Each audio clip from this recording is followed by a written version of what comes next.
Although it went well, it took so much time to complete. NV-XQF currently in the water, and look at these fishermen just guarding on the bank of this side. Just got fishing nets out in the water, trying to see what kind of points they could reel back in. They've been throwing the chump, and all the piranhas are like, ooh, let's take a position here on the shoreline. This will be good. But now they all have to fight off against each other as NV-XQF suffer pretty heavily there. Paraboy falls as well, and they get eliminated on the cross. Execute. They still have their Lone Ranger kill switch, but he's pinned down right now by 4 angry men. Hasaki would love to get that headshot there, but it's Bigatron. Quite silent in this game. They had a nice little rotation, probably one of the smarter rotations in this lobby, just to wait it out, see where it goes. And we've seen them play this circle many times before, so they are 100% experienced with this at this point. Now they're in a pretty decent spot. IGL Zuxi has moved up into the circle itself as it heads up towards the northwest side. But 4 AM, they can get a nice firm position on the north side. Don't forget about Silas is getting into this. Don't forget about Abrupt Slayers, though. All 4 of them are still alive, and they are really disengaged from a lot of these fights. They're starting to chime in now as Zuxi takes a drop there. Will get sprayed on as well, confirmed by Joker. They're starting to be a player now into the rest of these circles because they have the southwestern edge. They're going to look to push forwards to control so much of this ground because 4 angry men are trapped on this shoreline. And there's still a third party to come in as well. Class Digital Athletics, they get eliminated, but they get a point for their trouble. Bigatron, in the meantime, they've only had 1 kill right now, Blank, but 4 angry men, 13. Fantastic position from them. We saw similar things from them on Sandhawk. I believe it was day 2, where they'd got a really damn good position, cleared their angles effectively, and now they just have to hold this down. Obviously, Abrupt Slayers here, they're going to have to move, but right now, for the time being, they have a nice spot on the hillside ridge. 4 AM though, Hasaki is pretty close, or pretty far away from his team, and it's Svan over on this side with Sinhei actually just holding it down. Now, I'm very curious to see what 4 AM does next, because I know they want to get rid of Bigatron. That's how they're posturing right now. But look at the high ground afforded to Abrupt Slayers right now. Such a difficult position to play around unless you manage to get all these knocks coming on through. And of course, both of them have vested interest in making this happen. Hasaki has been spotted out now. Lobs a Molotov towards the Rock of Horizon. Not going to be able to do any tick damage just yet. The Cook comes through, but he's spotted on the off angle. Oh, the MK14's just going to plink you down, Ryzen. Will fall, and 4 angry men. They're safer now. It's such a good rotation from Bigatron, but if you go out here with only 1 kill in the pocket, it is horrendous. You really want this win. You invested a lot of patience into making this happen. I mean, you say horrendous, but they've already guaranteed themselves 11 points on the game. Oh, absolutely. But taking that rotation, not affording yourself any kills, to take such a strong position and not get at least that number 2 spot feels really bad. It's not maximum payoff, certainly, but they have got a whole chunk of points, but really it's 4 angry men who've got so many more than everybody else at the moment. 14 points, almost as much as just the chicken dinner on its own for those placements, but they still have a little bit more to go. How much further can they get? Of course, there's 6 points still available, so they could potentially manage to get up to a 20-kill game on that chicken dinner. Again, see, during the league play, I kept saying I was a big fan of how 4 AM were playing. It feels like they've really stepped it up here in our angle. And it's not a case of like they've changed anything. It just feels like they've elevated their already positive qualities. I'm really loving to see it. Nice rotations, great long-range fighting, and just very, very calculated moves around the map, especially in high-pressure situations like this, where you've got to deal with a river, you've got to deal with these awful little split, like crunch pushes where you've only got a bridge to rotate across from. Really well done. Now, Abrupt Slayers, they have to move down the hillside. Circle shifts away from them here. So really, you're wondering whether 4 AM and Bigatron might work together to try and take out this 4-man team. It would make sense in this situation. I'll tell you who's happy about this spot, though, is the South Asia fans right now. The Abrupt Slayers obviously representing their region in those missions and starting things off very, very well. Looking likely to unlock some of those rewards for our viewers, for our players as well in the South Asia region. So good job them so far, kicking things off well, but they have to go a little bit further if they want their chicken dinner. Obviously, Bigatron repping it up for SEA2 here. That's Joker going down. And this is exactly what I was talking about. It's like, for this time being, 4 AM, and Bigatron can ignore one another. The big threat to both of them right now in not getting the top 2 spots is Abrupt Slayers. And they're stopping them from getting into the circle. Abrupt Slayers keep moving forwards and keep taking ground. And at the moment, Foreign and Bigatron both have to move forwards to get into this next circle. Joker does get killed, does get flushed as well, so their high ground a little bit diminished there. Bigatron now can look to start to move in and get an extra kill point as well. That's very, very notable there. So, Chari moving forward, just trying to scout out the terrain ahead. Nades now coming through from 4am as Abrupt Slayers get closer and closer to nade distance. And oh my god, Molotov into grenade. You are donezoed. It's going to be that for them, but we'll see how much further they can get. 2 players now for the Abrupt Slayers. 5 kills still on the cards. A little bit of a standoff developing, Blank, but they get the shift. It goes on top of the Abrupt Slayers, and now 4 Angry Men and Bigatron have to fight. Absolutely, they do. 4am needs to shift attention towards Bigatron. They cannot have a thorn in their side as they try to deal with these remaining 2 players from Abrupt Slayers. Abrupt Slayers not going to show their face not quickly at all here. You can see Leon going to drop that backpack, puts it back on again, but that kind of indicates they're going to go for the snaking position going forward, right? Leave 4am to deal with Bigatron, who is far closer to them. But nice little shift here on the circle goes towards Abrupt Slayers. Like you were saying, John, now they don't have to move. They can chill, unless they get spotted. Speaking of getting spotted, oh dear. Oh my goodness me, retribution from across the way. Bigatron get dethroned, 12 points, and that's the situation you said you didn't want to see. Yeah, unfortunate for Bigatron there. 12 points though, nothing to scoff at, like you were saying, John. But now, it is a 2v2, make that a 2v1. Goodness me, a knock found for 4 Angry Men, but Shinhei is spotted in the grass heavy around the edge, but he's low, and 4 Angry Men crawl their way through the river across the way. ये actually blind किया है, blind भी हुए हैं और जिन्हें फिलहाल गाड़ी के तरफ जा रहे हैं, सर्कल के अंदर इनको मूव इन करना है. 4am स्वानोवो अभी भी somehow सर्वाइव कर रहे हैं, बट फिलहाल राइट से एक और स्टन ग्रेनेड एंड हसाकी फिर भी यहाँ पे किसी ना किसी तरीके से अंदर जाने की कोशिश कर रहे हैं. अल्फा 7 के पास अभी भी सर्कल बहुत ही अच्छे तरीके से मौजूद है. D2E कोशिश उन्हें करी थी कि एक पीछे से अगर एक बैक स्टैप कर सके, बट इसी के साथ RRQ going down. राइजन के पास M249 आ चुकी है और जब भी राइजन ने M249 उठाई है, रैम्बो राइजन देखने मिलेगा. प्रोबेबली रैम्बो राइजन देखने मिल सकता है. जब भी राइजन ने M249 उठाई है, इतिहास गवाह की BTR विकेंडी में जीती है. खैर यहाँ पर गाड़ियां चलाई जा रही है जिने के द्वारा, गाड़ियों से प्लेयर्स को डाउन किया जा रहा है, बट जिन्हें यहाँ पर डाउन हो जाएगा साइज बिल्कुल सामने. 4am जिन्हें नीड्स अ कवर, बट स्वान को भी पिक ऑफ किया जाएगा यहाँ पर आइस के द्वारा. क्या आखिरी प्लेयर को भी यहाँ पर टेक डाउन कर सकते हैं? हसाकी बचे हैं, हसाकी कोशिश कर रहे हैं. प्ले जोन उनका एक विलन बनकर उभर सकता है, बट पीछे से एक 1v3 किया जा चुका है शायद यहाँ पर. नहीं, दूसरी तरफ से बीटीआर के लक्ष्य भी आते हैं फाइट्स के अंदर. सिनेटेक्स ने वो खेल अपने लिए कंफर्म कर लिया था. We are down to 3 teams. Abrupt फिर से आई थी टॉप 3 के अंदर.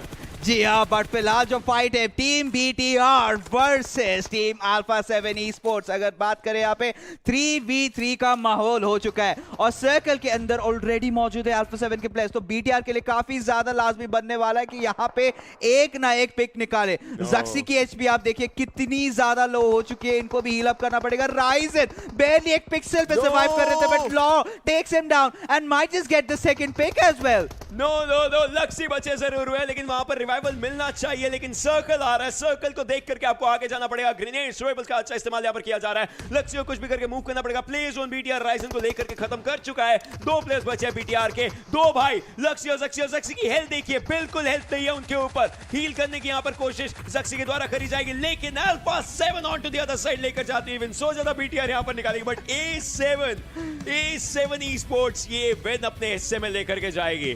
शाह के बाहर निकलना बहुत ज्यादा रिस्की हो चुका है उनके लिए. उन्होंने स्मोक तो बिछा दी है अपने लिए, वो स्मोक्स का कवर क्रिएट कर दिया है, लेकिन अगर आप बाहर भी स्टेप लेते हैं तो भी गोलियां तो आएंगी ही. 5 टीमें बची है. 4am लिटरली एंग्री हो चुके हैं यहाँ पर जिस तरीके से खेल रहे हैं. NV-XQF क्या ये PMGC है या PEC वाले स्ट्रैट्स यहाँ पर यूज हो रहे हैं? NV-XQF जिंदा है, 4 प्लेयर्स जिंदा है. 4 एंग्री मैन जिंदा है, 4 प्लेयर्स जिंदा है. जिस तरीके से खेल रहे हैं, रोटेशन देखिए NV-XQF बेहतरीन तरीके से, लेकिन that was a bad one. Team secret players को डाउन करेगी. NV-XQF प्लेयर्स फंस चुके हैं. पैराबॉय को नॉक डैमेज यहां पर पड़ा है, but will it be enough? Cool boy पीछे की तरफ को जा जरूर रहे हैं, पर क्या ये इनफ रहेगा? नहीं, एक और प्ले डाउन उसके सुख के द्वारा. इस बार कूल बॉय डाउन होते हैं. Paraboy last man surviving. Can he survive for long? That's the question, क्योंकि जोन के अंदर आना पड़ेगा पैराबॉय को, और एक एयर ड्रॉप है कवर के नाम का. ये ओशन एक डेस्परेशन वाला मूव था। No. एक हेल मेरी अटेम्प्ट था नोवा XQF की तरफ से जोन के अंदर पहुंचने का, लेकिन अब No. टीम सीक्रेट इस चीज का फायदा उठाते हुए और पैराबॉय को भी वहां पे फिनिश ऑफ कर दिया गया। नोवा XQF एलिमिनेट होती है 5वें स्थान पर। 4 टीम्स बची हैं इस गेम में, 10 प्लेयर्स अभी भी जिंदा है। ऑलराइट, साकी हाथ में है एक बोल्ट एक्शन और नीचे मौजूद है टीम सीक्रेट के प्लेयर्स। अगर स्पॉट आउट कर लेते हैं तो I would love to see some crazy headshots. बिल्कुल, हम लोगों को जरूर पसंद आएंगे। 1 2 3 4 ये 4 टीम के चारों प्लेयर्स अलग अलग तरीके से जिंदा। सीक्रेट जिनके 1 प्लेयर जिंदा, आरआरक्यू के 2 प्लेयर्स जिंदा, टीम सीक्रेट के 3 प्लेयर्स, और अगर बात करें 4 AM उनके चारों प्लेयर्स जिंदा रहेंगे। लेकिन हजाकी की हेल्थ देखिए बहुत कम हो चुकी है, तो उनको हील करना पड़ेगा, उसके बाद जोन में मूव करना पड़ेगा। जिन्हें यहाँ पर डाउन हो चुके आरआरक्यू के अर्नी के द्वारा। टीम सीक्रेट है यहाँ पर। What is happening? अगर हम बात करें, ये Chinese team versus south east Asian teams की फाइट पूरी बन चुकी है। टीम सीक्रेट रेक्स एक गोली और वो डाउन हो जाएंगे। देयर इज सुक ने वहां पर फिर से टैप शॉट से डाउन कर दिया है। वेल, सीक्रेट जिन के जो कॉस्मोस है वो अभी तक काफी बेहतरीन तरीके से सर्वाइव कर रहे हैं। आरआरक्यू भी ओशन अभी तक जिंदा है। अर्नी, D2E वो एक शैक इनको जिंदा रखे हुए। आई थिंक 4 AM से ज्यादा उस शैक के बारे में और कोई गुस्सा नहीं होगा। और इससे बेहतरीन चीज क्या हो सकती है कि सीधा इन 4 टीम्स के बीच में आता हुआ एक और एयर ड्रॉप। स्वान को देखिए बहुत देर से कोशिश कर रहे हो उसे एक प्लेयर को पकड़ने की, बट यहाँ पे हसाकी को D2E डाउन करते हुए अपनी मिनी 14 के साथ। और अब इस गेम में थोड़ी आगे बढ़ावत होती हुई D2E एक और प्लेयर को नॉकडाउन करते हुए 4 एंग्री मैन और ज्यादा गुस्से में अब हमें नजर आ रहे होंगे, क्योंकि सुक अकेले बचे अपनी टीम के लिए। रिवाइव की अपॉर्चुनिटी यहाँ पे थोड़ी कम होगी अगर टीम सीक्रेट ने इनकी तरफ अपने क्रॉसेस घुमा लिए। बट आरआरक्यू आई थिंक ये बदला लिया जा रहा है BR 11 के एग्जिट का। बिल्कुल, ये बदला जरूर यहाँ पर लिया जाएगा जिस तरीके से हम लोग देख रहे हैं। पर क्या रिवाइव्स वहां पर पॉसिबल हो पाएंगे? आई मीन 27 सेकंड बचे हैं, लेकिन रिवाइव के बाद आपको मूव भी करना है। सुक कोशिश करेंगे कुछ भी करके। सुक और स्वान की जोड़ी बहुत बेहतरीन रहती है। सुक ने एक और प्लेयर नॉकडाउन कर दिया है। Arnie has been taken down. D2E के ऊपर सब कुछ आता है, but Cosmos will be taken down और नॉट। 1 HP पर अभी भी वो बचे जरूर हुए हैं, हील करना चाहेंगे, बट रेक्स के द्वारा स्पॉटेड है। मींस अगर एक और पीक यहाँ पर होती है, Rex will try and take down Cosmos. Cosmos अपने लिए गाड़ी जरूर कवर के लिए रूप में यूज कर रहे थे, बट सुक अब रिवाइव देना चाहेंगे। बहुत लेट हो चुका है यहाँ पर रिवाइव देना। 7 सेकंड का रिवाइवल अभी बचा हुआ है और जोन आना शुरू कर चुका है। कुछ भी करके स्वान नहीं कर सकते यहाँ पर। टीम सीक्रेट के हिस्से में पूरा गेम जा सकता है। जिस तरीके से टीम सीक्रेट के पास 8 किल्स हैं और किल्स बटोर सकते हैं। आरआरक्यू D2E एक एरिया पर है। कॉस्मोस के पास 4 फर्स्ट एड्स है, अब 3 बचेंगे। हील बैटल ऑलरेडी स्टार्ट हो चुका है। 4 AM स्वान यहाँ पर टेक डाउन हो जाता है। 4 angry man has been eliminated. D2E बचे जरूर हुए, 0 किल्स इनके पास है। क्या वो बच सकते हैं? 3 वर्सेस 1 का सिचुएशन है। कॉस्मोस आखिरी फर्स्ट एड लग चुकी है, इसके बाद कुछ नहीं है। गन पावर लेकर के किसी एक प्लेयर को अगर डाउन कर देते हैं, that will be enough. But team secret versus RRQ ये फाइट बचती है। D2E कुछ भी करके अगर फाइट निकाल के बढ़िया रहेगा। कोशिश पूरी जारी है, बट जोन उनको नहीं खेलने देना चाहता। उनके सामने बस एक शैक रहेगा। Will that be enough? I shots spot करने की कोशिश। D2E if he gets spotted, he might as well go down, but I shots को यहां पर टेक डाउन करने की कोशिश। D2E सारी ताकत यहां पर इस फाइट में लगाना चाहेंगे, but he has been spotted, he has been compromised, he has been taken down. What's gonna happen? D2E की हेल्थ बहुत ज्यादा कम हो चुकी है। If one bullet hits him, he goes down, and there it is. Team Secret gets that win.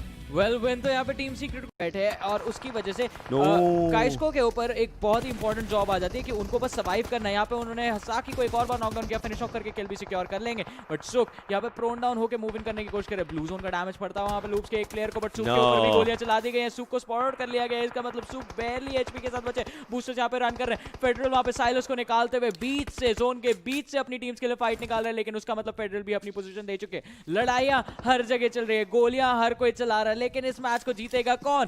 Definitely not 4 AM this time, क्योंकि वो तो eliminate हो चुके हैं 5वें स्थान पे। स्टिल अपने आपको टॉप 5 में लेकर के आ चुके हैं ये लोग। काफी बेहतरीन आउटिंग, एक और कंसिस्टेंट आउटिंग यहाँ पर। आरआरक्यू का भी एलिमिनेशन हो चुका है। लूप्स का स्क्वाड बचा है, एक आखिरी प्लेयर फेडरल बचे हुए लूप्स की तरफ से। और भी 2 टीमें यहाँ पर हमें देखने को मिलने वाले। क्लास डिजिटल एथलेटिक्स उसके अंदर रहेगी, कोनिना पावर इसके अंदर रहेगी, जिनके चारों प्लेयर्स जिंदा हैं इन दोनों टीम्स के। क्लास डिजिटल एथलेटिक्स को अपने एक प्लेयर को रिवाइव देना पड़ेगा, वो चीज कर रहे हैं, लेकिन उसके बाद उनको ओपन में आना है। Konina power might just have this game in their hands, क्योंकि उनके सारे प्लेयर्स जोन को होल्ड कर रहे हैं और क्लास डिजिटल एथलेटिक्स की उनको लोकेशन भी पता रहेगी। उनको घर के एरिया से मूव जरूर करना पड़ेगा। देखते किस प्रकार से मूवमेंट और मोमेंटम निकल कर आता है। बट लूप्स के फेडरल देखिए, he is sitting at a good area, but अकेले हैं तो कोई कवर नहीं मिल सकता। यहां पर ग्रेनेड्स, थ्रोएबल सब इस्तेमाल किया जा रहा है, लेकिन जहां पर स्मोक है वहां पर डिजिटल एथलेटिक्स की लोकेशन कॉम्प्रोमाइज हो जाएगी। वेल आई थिंक फेडरल ने बहुत ही धमाकेदार परफॉर्मेंस दिखाया है इस गेम के अंदर, जिस तरह से वो खेले अपनी टीम के लिए। And Konina power, class digital athletics दो टीम्स जो अभी तक स्टैंडिंग्स में उतना अच्छा परफॉर्म नहीं कर रही थी, इस मैच के बाद उन्हें मौका मिलेगा स्टैंडिंग्स के अंदर ऊपर आने का। और लूप्स भी उन्होंने 8 किल्स अपने लिए सिक्योर किए। तो ओशन सैनॉक जिस तरह से हम प्रेडिक्ट कर रहे थे जाएगा, ये बिल्कुल उसके विपरीत गया है। लेकिन ये फाइनल फाइट हो सकती है इस गेम की देवी और सज्जनों। गोंजो के हाथ में नेड है, क्लास डिजिटल एथलेटिक्स के प्लेयर्स की तरफ फेंक दिया गया, बट रॉबिडीनी फ्लैंक से जाते हुए नॉक पे नॉक निकाले जा रहे हैं। How is he spotting these players out? और इस टीम के पास 2 गिली सूट कहां से आए? लेकिन on to the other side देखिए, वहां पर सिलिम को भी डाउन किया जा सकता है। ग्रेनेड हल्का सा पीछे रह गया, ये दिक्कत हो चुकी थी यहां पर। Soulless is the last man surviving on to the other side Silim as well. लेकिन गोंजो की हेल्थ बहुत ज्यादा कम हो चुकी है। एक और प्लेयर को डाउन कर चुके हैं। क्या सर्कल के बाहर से क्लासेस यहां पर फाइट निकाल सकते हैं? Federal is taking all the kills. Soulless यहां पर नॉक कर रहे हैं, फेडरल वहां पर किल्स निकाल रहे हैं। बेहतरीन तरीके से अपने किल्स बटोरने की कोशिश यहां पर फेडरल करेगी, लेकिन रूफ फेडरल को फिनिश किया जा चुका है। यहां पर इस सिचुएशन के अंदर 3 प्लेयर्स बचे हैं, कोई ना पावर के, और सोललेस अकेले बचे हैं इस चीज के अंदर। सोललेस स्पॉट किया, Soulless goes down, Kolina power becomes super powerful. Well definitely लोगों में हॉर्स और प्लस स्मोक्स करना एक प्रायोरिटी लगेगी, लेकिन इस सब में फायदा किसको है? NV-XQF। NV-XQF को बहुत ज्यादा फायदा हो रहा है इस चीज का। एंड एयर ड्रॉप भी उनके पास आ रहा है। और क्या चाहिए गेम के अंदर? सदर्न एज देखिए इस सर्कल का, वहां पे आपका ध्यान ले जाना चाहूंगा। वहां पे कम से कम 3 से 4 टीम्स है जो लड़ रही हैं कंट्रोल के लिए। दूसरी तरफ NV-XQF फिर से नॉर्थ ईस्टर्न एज पूरा उनके कंट्रोल में आ चुका है। उनको कुछ करने की जरूरत नहीं है, सारी की सारी टीम्स उनके सामने मौजूद है, उनके राइट और लेफ्ट में मौजूद है, और उनको एक एक करके उन्हें पिक ऑफ निकालना है। 4 एंग्री मैन यहाँ पे एलिमिनेट हो चुकी है। 5 टीम्स 13 प्लेयर्स बचे। RRQ के G9 और BR11 के ऊपर काफी ज्यादा प्रेशर होगा। इनके सामने बिल्कुल ठीक सामने जो है ये स्पॉट आउट कर चुके हैं क्लास डिजिटल एथलेटिक्स के प्लेयर्स को, रेजी और साइलस। सोललेस और लिम जो कि है रिज के दूसरी साइड पे, उनको पिक ऑफ निकालना काफी मुश्किल होगा। बट NV-XQF इनके क्रॉस एयर सेट है एरो वुल्फ के ऊपर, और जी स्प्रे करते हुए स्विच करेंगे M4 पे। एक पिक ऑफ निकाल लिया। लास्ट प्लेयर बचे एरो वुल्फ के, जो कि गाड़ी के पीछे छुपे हुए हैं, लेकिन ज्यादा देर तक यहाँ पे बचे नहीं रह सकते। NV-XQF खड़े होकर आ रही है। जिमी अपनी बगी लेकर आते हुए स्पॉट आउट कर लिया, बट क्या यहाँ पे स्प्रे करेक्ट होगा? बगी से जंप आउट किया, एक नॉक निकाला, बट और जी पीठ से रिटेलिएट फायर करते हुए पैराबॉय भी क्लोज इन करने की कोशिश करे। ऑर्डर रुकने का नाम नहीं ले रहे, एक एक करके प्लेयर स्प्रे करे जा रहे हैं, और आई थिंक एरो वुल्फ का खात्मा में कुछ ही सेकंड में नजर आ जाएगा। बिल्कुल, लेकिन जिमी की भी हेल्थ बहुत कम हो चुकी है, उनको बचाना पड़ेगा। 20 सेकंड के अंदर उनको रिवाइवल भी चाहिए, बहुत मुश्किल है। पावर 88 के प्लेयर ईवी पीछे से और ज्यादा प्रेशर यहां पर बनाने की कोशिश कर रहे हैं। जिमी का किल यहां पर स्टील करते हुए बेहतरीन किल स्टील यहां पर निकल कर आता, अपने दूसरा किल बना चुके हैं। ईवी और कोशिश करेंगे, नो ऑर्डर को भी डाउन किया जा चुका है। सिलस RRQ G9 को डाउन कर चुके हैं। Paraboy is the last man surviving, if it's not तो एक और प्लेयर बचे जरूर होंगे। ईवी एक और नॉक अपने लिए बना चुके हैं यहां पे, लेकिन जिमी बहुत ज्यादा दूर है। आई मीन जो लास्ट प्लेयर बचे हैं वहां पे कूल बॉय, वो बहुत ज्यादा दूर है अपनी टीम से। Did the one man from power 88 just make sure कि NV-XQF ये मैच ना जीते? इससे ज्यादा अनफॉर्चुनेट कुछ नहीं होता। कूल बॉय के पास जाने की कोशिश है वहां पे पैराबॉय की, लेकिन अभी XQF अपने वीकेस्ट पॉइंट पर है। और ऐसे नहीं है कि पावर 88 भी, पावर 888 भी कुछ कंफर्टेबल पोजीशन में। उनके पीछे जो प्लेयर है, आप क्या आपको पता है आपके पीछे एक प्लेयर है? एरो वुल्फ वहां पर रहेंगे जरूर। खैर यहाँ पर क्लास डिजिटल आ चुके हैं, उन्होंने एयर ड्रॉप का कवर बना लिया है। बहुत बेहतरीन आउटिंग यहाँ पर क्लास डिजिटल एथलेटिक्स की तरफ से आ रही है। But Paraboy he gets a revive, he gets good revive, और सर्कल उनके ऊपर है। They have the circle for themselves, लेकिन क्लास डिजिटल के पास अपर एरिया आ चुका है। On to the other side they have all the 4 players remaining. RRQ BR11 आगे जा रहे हैं। लास्ट टाइम जब ये आगे गए थे अकेले, तो वो था PMWL ईस्ट का मैच, और अकेले ने इन्होंने काफी बेहतरीन आउटिंग्स वहां पर निकाली थी। ये अकेले प्लेयर पीछे से ग्रेनेड्स करके कहीं ना कहीं क्लास डिजिटल को डाउन कर सकते हैं। पैराबॉय राइट साइड पर स्मोक करेंगे, एक अच्छी आउटिंग इस प्लेयर की तरफ से। वेल लेट्स सी ये मैच किस तरह से खत्म हो सकता है। अभी तो मैच की जो सिचुएशन है वो काफी ज्यादा इंटेंस हो चुकी है। 4 वर्सेस 2 वर्सेस 1 वर्सेस 1। वेल अभी जो RRQ अथीना के BR11 बचे थे, उनको स्पॉट आउट करके फिनिश ऑफ कर दिया गया। सो सिर्फ 4 टीम्स 8 प्लेयर्स बचे। All right let's go power 888। But ज्यादा देर तक नहीं ट्रिक पाएंगे। 2 नॉक्स उन्होंने निकाले, बट आई थिंक आखिरी प्लेयर बचे थे, जैसा पहले बोला था, काम होता है दूसरों की नाक में दम करना। पहले NV-XQF के प्लेयर्स को पिक ऑफ किया, और उसके बाद आई क्लास डिजिटल एथलेटिक्स। अब बेसिकली ये लड़ाई बन चुकी है 2 वर्सेस 2 वर्सेस 1 की। बट NV-XQF वहां पे चार्जिंग करते, पैराबॉय एक बार फिर से डाउन करेगा। मतलब कूल बॉय अकेले बचे अपनी टीम के लिए। Class digital they have the game for themselves. Cool boy यहां पर कोशिश करेगा, अच्छा ग्रेनेड अगर वो कर पाए, रिवाइवल भी देना पड़ेगा। ग्रेनेड गया जरूर है, थोड़ा सा ओवरशूट हुआ है। No, cool boy takes down the players. Reggie यहां पर डाउन हो चुके हैं। सिचुएशन के अंदर सोललेस, उनको पता रहेगा जाएगी लोकेशन। कूल बॉय आगे जा रहे हैं। Is this location compromise? Has he been seen in this area? Solace उसी एरिया पर स्प्रे करने की कोशिश कर रहे हैं। रिवाइवल यहां पर चाहिए होंगे। सिलिम को रिवाइवल मिल चुका है लेकिन उनको फर्स्ट लगानी पड़ेगी। एयरवुल्फ के रेनाल अकेले बचे हुए, he does not have to do anything और उनको जोन में जाना पड़ेगा। 8वां सर्कल है, 10 सेकंड के बाद सर्कल धीरे-धीरे कम होना शुरू हो जाए। पैराबॉय को फिर से रिवाइव मिल चुका है, उनको पता है वापस उस एरिया पर नहीं जाना है। जोन के अंदर आना इंपॉर्टेंट चीज रहेगी यहां पर इनके लिए। Cool boy spotting the players again. Circle Airwolf के प्लेयर के ऊपर है, मजे की बात ये अभी भी उधर है। एग्जैक्टली सर्कल उनके पास है। थिंक अबाउट इट, ये प्लेयर्स आगे जाएंगे। Imagine if class digital goes to the left hand side, Paraboy ये गेम निकाल सकते but no, cool boy has been spotted, he goes down, Paraboy has been spotted as well. No XQF are eliminated. No Paraboy 1 HP पर fight ले रहे हैं, 1 HP पर पैराबॉय यहां पर फाइट ले रहे हैं। He takes down 1, he takes the place down. बहुत मुश्किल रहेगा इनके लिए। He has been spotted, compromise. Class digital they get this one but Airwolf Limax के आखिरी प्लेयर बचे हैं यहां पे। वेल रेनाल अब अकेले बचे। 1 वर्सेस 2 का सिनेरियो, 1 वर्सेस 3 का हो सकता है बट देखते हैं क्या ये क्लच अपॉर्चुनिटी इनको देखने को मिलेगी। But answer is no, as class digital finally एक और अच्छा परफॉर्मेंस आता हुआ इनकी तरफ से।